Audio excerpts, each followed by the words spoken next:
Head on over to G2A and enter Kami's Crystal Cave to get some sweet deals on crystals and more. Remember to click on the lowest price and use the promo code KamiVS to get the best deal. G2A.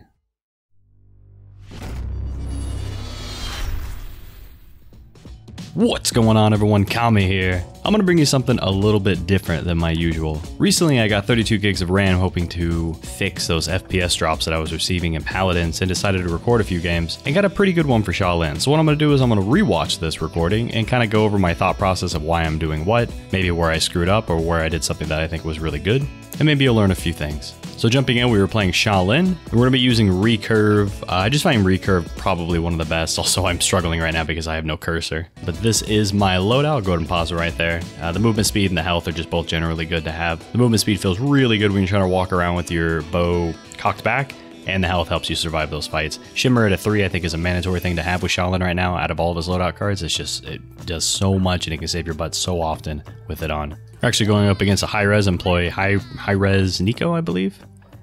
Pretty cool stuff. Now I want to take note of this. Now I did this jump, but I've talked about this before in the previous videos of the jump map, and I said it can really get you, even if it's only for a few seconds. I can get to this spot, and by a few seconds I mean half a second faster. It allows me to pull back my bow and do this pre-fire, and I get 1,000 damage on that Amani that I normally wouldn't have because of the timings. So that's a huge reason why this jump on Serpent Beach is so useful for some champions. Now I'm just trying to remain up on high ground, make sure they can't get across for free. I see this bear going in, but I know I have enough time to get a couple of shots off with the planted. Now I'm forced to fall back, down incredibly low, and I know that my healer is going to need to heal our tanks up in the front line, so I decide to stay back and get out of combat regen. We just dropped a person, and I'm just trying to make sure this bear can't feel like he can stay up there for free, but the rest of my team looks like they're going to need some help. And after the Mave and the bear drop, I decided to fall back, and I'm just looking to zone. And this is those situations where I talk about you need to fall back, but you don't want to fall back all the way to spawn. I found that this spot was going to be fine. I want to make sure to scare this con back. I'm holding this ground. I say, do not pass go, do not collect $200, and it's working out pretty well. And I do start with Wrecker 1 just because, well, Sha Lin's a pretty damn good Wrecker.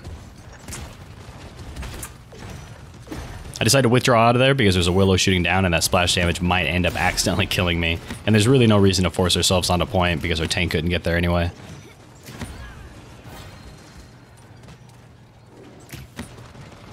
Little random shot there on Willow.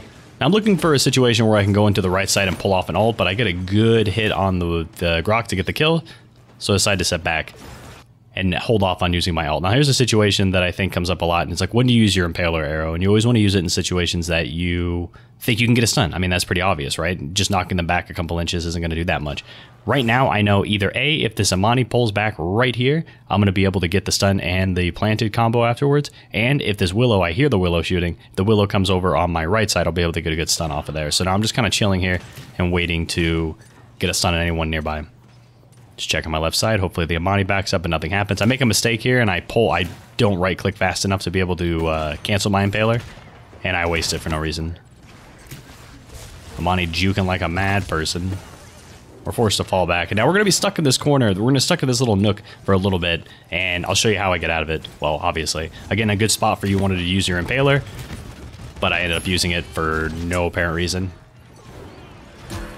Right here, the reason I make this ult call is the whole team, the Amani, the Barrack, the Khan, they all know I'm in here, and this Barrack is somewhat low, and they just popped a dead zone, which means our Barrack had to get out. So that means if I just sit in here, they're going to collapse on me, and the only way I could get out is with an ult, so that's why I decided to ult right here. Trying to get into the back line, get a few shots. We're not getting too much out of it, but we did pull a lot of our people back, allowing our tank and our team to push back up. Try to get that shot on the Amani, but it's not going to happen. Bear trying to pull the old juke on me, but now I'm just trying to survive as long as possible. And I try to hide in this corner, but the problem is, right as I go into this corner, the Willow sees me. So you can see right there at the last second. Actually, you can see with the kill cam a lot more easier that the Willow's able to see me the last second and I can't hide there. Plus there's the noise and stuff. Right there, they saw me going into the corner and they're going to get the kill. Now remember, we're on the defense right now, so we don't need to push too much, but as always, the thing that I preach, get high ground. I think I do a pretty bad Impaler arrow there. Yeah, there's no reason for that. And we're just, you know, making our presence known up on the high ground, saying, do not go up here. And if you are, you're not going to get it for free. Missed a shot on Nico, but we're able to back out. Got to know when to back out. This is a perfect spot for a Impaler Arrow, and also a quick note about what I did after I pulled the trigger for the Impaler Arrow is I hit it, right? But I know that he's not going to need that much damage, so I hold it back, and if you notice, I let go before it's fully charged. It seems pretty obvious to a lot of people.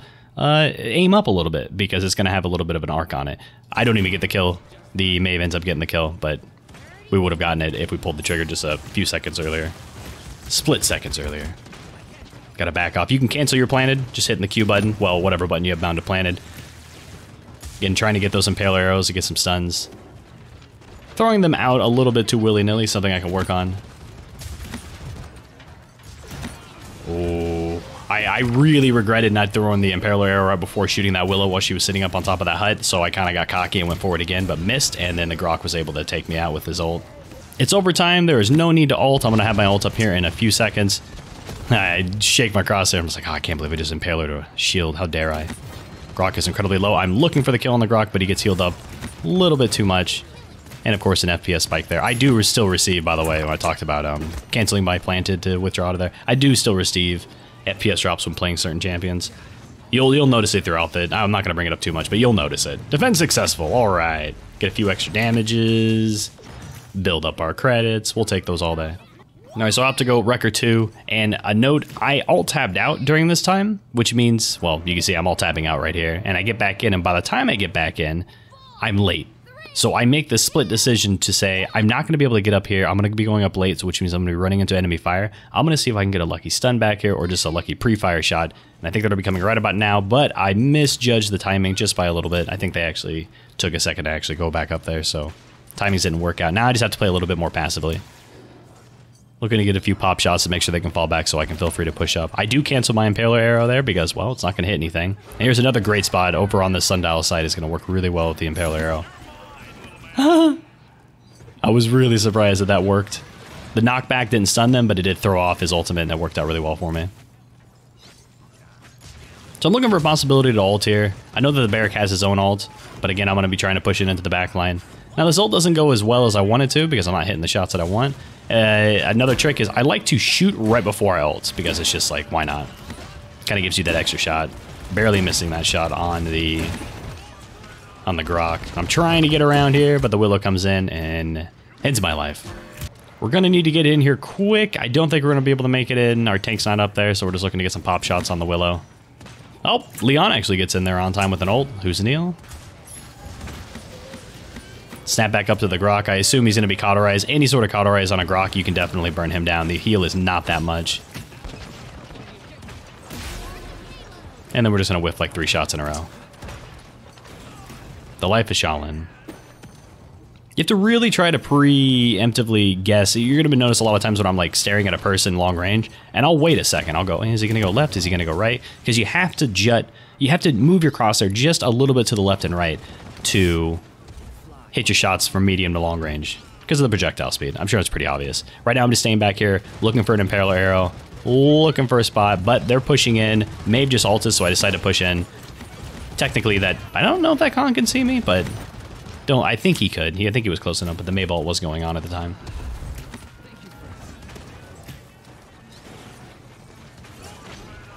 We're gonna try pushing into the back. I've almost got my ult up. I do get a stun there. And that should pretty much get our ult. Surprised that the Willow's in the back line. Take him out. And again, we're going to try to push in the back line. Our team is having issues with pushing through, so I'm hoping this is going to pull back the enemy team enough to where I can make something happen. I can see them through the wall. I see that they're kind of fighting, but the Barrack is making the push up. Trying to stay alive right now. That pushback would have been enough to maybe get me around the corner fast enough so he couldn't shoot me, but we missed it. All right, feeling a lot better now. We have Cauterized 1 on the field. That we didn't actually hit the Impaler Arrow, but I've decided to keep firing over there because I assume someone else is going to be up there. And now we hear the Willow ult. We're going to be looking up in the air. We're one of the few people that can actually do anything about it. Get a good shot on him there. Would have maybe hit that. I think we overled that just a tad bit. And the Barrack ulting to give ourselves some extra room. And now we hear the Amani ult. Now there's a reason why I set myself up here. I know that the Amani's going to be coming around with the ult in the middle section. And where I set myself up for this planted is kind of a very limited view. We have this rock blocking me. the Amani Dragon can't get to me anytime soon, and I'm able to just pour my planted damage into it. Unluckily, there's a couple people that are perfectly within the limited amount of line of sight they can shoot me, and I get burned down, but I do get a decent amount of damage onto the Amani ult. We dropped 2 people, so we're just gonna have to regroup. Now with only 10 seconds remaining, we're gonna look to just build up our ult as much as possible and build up some credits. Another great spot for me to sit for planted, just trying to help out the barrack. Ceres is telling other people that they're not their pocket healer. You know, average Paladin's gameplay. All right, this time I've got this mindset that I'm going to be able to make it up there fast to make sure, but I apparently missed the jump. I don't know how I missed it. I don't think I was looking at the wall enough. But this time I really want to hold high ground to make sure they can't get over for free. I do the planting because I know the barrack's not going to be able to do that much damage to me. We get down chunked about 1,000 life, but it's okay. And here's the thing I was talking about where I try to judge where people are going to aim. Notice how I wait there just for a split second. I'll just rewind it real quick. See how I'm waiting? Like I wait to see if they're going to jump back because people have a very high tendency to kind of go AD strafing. So since he's strafing to the left, technically to our right, we'll say from our perspective, he's strafing over to the right. I know he's about to swap to the left because he's anticipating a shot. So there, I hit that. I missed that. I stop. I notice he starts strafing to the left, and I immediately snap over to the left to make sure to compensate for the fact that he's moving to our left a little bit, and we get the shot. Pretty obvious, but I want to make sure to bring that up. Ooh. Accidentally dodged that Amani ult, but we're mainly trying to get away from that Grok. Our Ceres is in the back line. I really wanted to right click. The right click didn't go up, but I really wanted to knock that Willow off the ledge up on the top, but we whiffed it as we tried to hit it right here. I thought I hit the right click. I whiffed the shot anyway. It went right past her wing, but we were trying to get her off there because that's a really good spot to hide, especially for people that want high ground, like Willow, Pip, you know, anybody really. And here we went for a little cocky play. Nico looks like they were just like blasting this, and I thought to myself, I should be able to get this kill if I peek around the corner. But Willow was spamming that area, and she was able to take me out and do a 1-for-1 trade. Going back in, I see the Leon low, so I immediately want to go over to Leon, but she dashes over. We're good, and I'm just going to try to get up on high ground. I think this is a good spot that we'd want to look for a stun if they were going to go back up here. But we don't hit it. I don't let go of the right click. Now right here, I canceled my planted. This is something that I want to bring up, and this is something that's going to come into, it's going to come up again, and I'm going to show you why it's really good. But it's taking advantage of the big hitboxes from Paladins.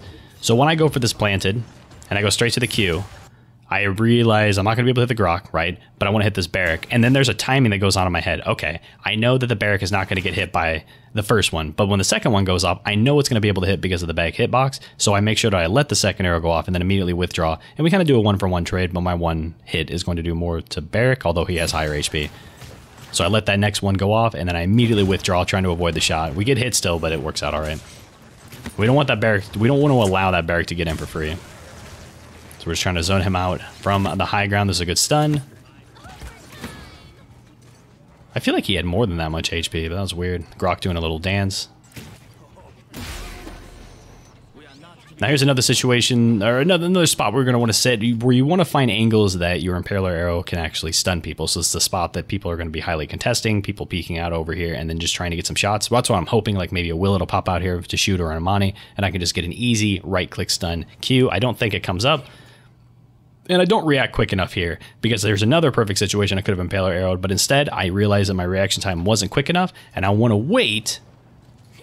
I'm like, I could pull the trigger, but I won't. I'm gonna wait until the person goes over and peeks out a little bit to the our right. The reason I still want to go for the Impaler arrow is because I believe that the Impaler arrow stuns the way that the person is directly hitting. So I know that if this person strafes out over this way, sees me, and starts strafing to the left, and I stun, it will hit them. Their hitbox will pop up, and I was planning on doing a Q right there, but they end up strafing back over there. It's a little bit of a good juke from this con, and I try to go for the planted anyway, or the stun plant, and we don't hit it.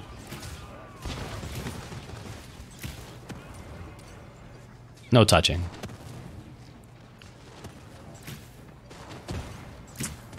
Now we're just spamming out on top, making sure they can't sit out this bridge for free.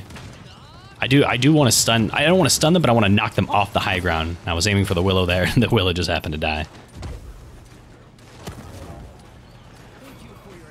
Now there, I knew the Grok was up there, and this is a situation, I keep saying this is a situation, this is something you want to keep note of when I say game awareness or game sense. It's paying attention to not only people around you and aiming and positioning, but it's also who's dead and who's alive. So I know that the Grok, if I rewind it just a little bit more, because when I kill this Willow, God bless America, when I kill this Willow, I see that there's a Grok there, and when I peek out again, he strafes back into there, and I hit him. And I know that we have a Maeve up there, so I figured if the Grok is low, the Maeve's going to be fighting him. I maybe can get a shot. Maybe a better spot to sit would be on top of this, so I'd have a better angle, but I'm constantly looking up there waiting for the Grok to retreat from this Maeve.